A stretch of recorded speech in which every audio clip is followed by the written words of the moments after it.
Hey guys, in this video, I want to go over the various screenshots showing Jay sharing his location just before he disappeared, and share some thoughts around them. I'll be uploading these screenshots in a community post shortly, so you can take a closer look for yourselves.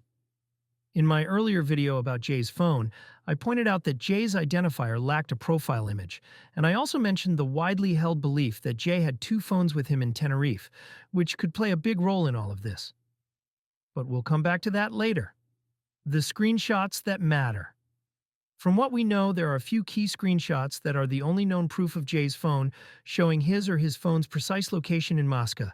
Let's break them down. 1. Snap Maps, Snapchat location. This location was reportedly shared with Brad. It wasn't precise. Snap Maps showed a very broad area covering nearly the entire island. The person who received it, likely Brad, was in Playa de las Americas, or Los Cristianos at the time. Important note, with Snapchat, a user doesn't have to explicitly share their location each time. If someone has Snap Maps enabled, their friends can see their location at any time just by clicking on their profile. 2. WhatsApp, Find My Location, Lucy's screenshots. Two different screenshots of Jay's location were shared by Lucy on Facebook. The first one was from just before 9 a.m. on Monday morning, the day Jay disappeared. The second one was from around 1:40 a.m. on Tuesday morning, which matches the timeline of Ayub's story, where he claims they were searching for Jay in the early hours. But here's the question. Was that really the purpose of releasing the second screenshot? Because realistically, how could they have been searching for him at 1:40 a.m. in pitch-black darkness? It raises the question, was this screenshot shared to reinforce Ayub's timeline rather than to actually help in the search? There's a lot to unpack here, and we'll dive deeper into these details throughout the video. Let's break this down further, starting with the most relevant point. I'm fairly certain this location data came from WhatsApp's live location sharing feature, rather than Jay sending a simple screenshot. Now, this is where things don't quite add up with Lucy's account. She said Jay sent her a screenshot, but if that were the case, we wouldn't see the sender's name on the actual map. That only happens when someone actively shares their live location. Another oddity? The location tag just says Jay Slater without a profile picture. If this were his main WhatsApp or iCloud account, you'd expect to see a profile photo, especially for someone like Jay, who spends a lot of time on these apps. It's pretty unusual for a young person not to have a display picture on their primary account. Why does this matter? There are a few possibilities. If this wasn't Jay's main WhatsApp or iCloud account, could it have been a more discreet one, maybe for work?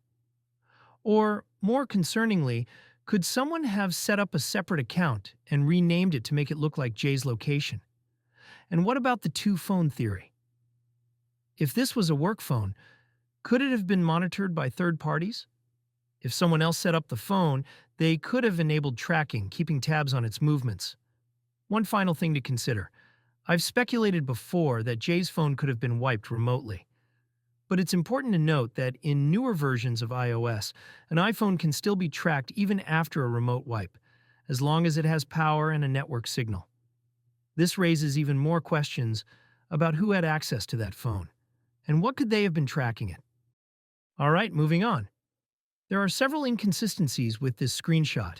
I believe it was Little Miss Vodka on TikTok who first pointed it out in a video, showing clear signs that this was a screenshot of a screenshot. The biggest giveaway? Two microphone indicators. These are the little orange dots that appear on an iPhone when the mic is in use, usually during a call. Another key detail, the green circle around the time. This indicates that an active call was in progress when the screenshot was taken.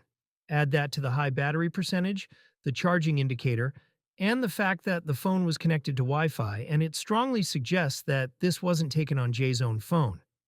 I mean, come on, charging and Wi-Fi in the Moscow Mountains? Not exactly likely. So what can we take from all this? Well, those two orange mic dots, which appear in different spots due to a recent iPhone update, confirm that this isn't just a direct screenshot. It's a screenshot of the location Jay shared. It's totally reasonable to mix up the details on whether Jay or Lucy made the original screenshot. But what really matters is this. Jay was on a call with someone he actively shared his location with. Now, that person takes a screenshot of Jay's location while still on the call. Then, they're on another call with a second person, who takes a screenshot of the first screenshot that was just shared with them. If they had simply saved and uploaded the original screenshot, none of this would be obvious. But because they took a fresh screenshot and uploaded that, the layering effect gives it away. So, logically speaking, if Lucy is the second part of this chain, the one capturing a screenshot of a screenshot, then that suggests Jay didn't share his location with her directly. Instead, he shared it with someone else first. Could that someone be Brad? Possible, but not likely. Brad already had Jay's location via Snapchat, as we can see from his own screenshot. So that raises the question, who else was Jay in contact with after leaving the Airbnb? From what I know, it was only Lucy and Brad.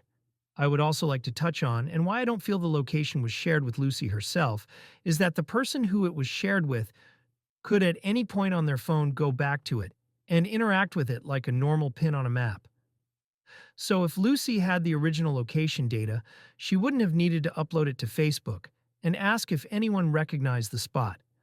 With a zoomed-in screenshot, sure, she'd need help identifying it. But if she had the actual location on her phone, she could have simply zoomed out to see exactly where it was, or even tapped it for instant directions. So was her Facebook post just a way to publicly show she was looking for Jay? A way to document her concern? Another key point. If the location came from Find My Friends, and Jay had location sharing enabled, like Snap Maps, he wouldn't have needed to manually send it. Anyone with access could have simply opened the app and pulled it up themselves. One last thing. Some people assume Jay's location stopped updating because his phone battery died. But actually, it's also possible due to a loss of network signal. If you check the cell coverage maps near Moscow, you'll see that service barely extends beyond the road itself. I'll be dropping a new video soon diving into the tech behind phone location tracking, how GPS, cell tower triangulation, and signal loss actually work. So stay tuned for that. As always, thanks for watching, and feel free to share your thoughts in the comments below.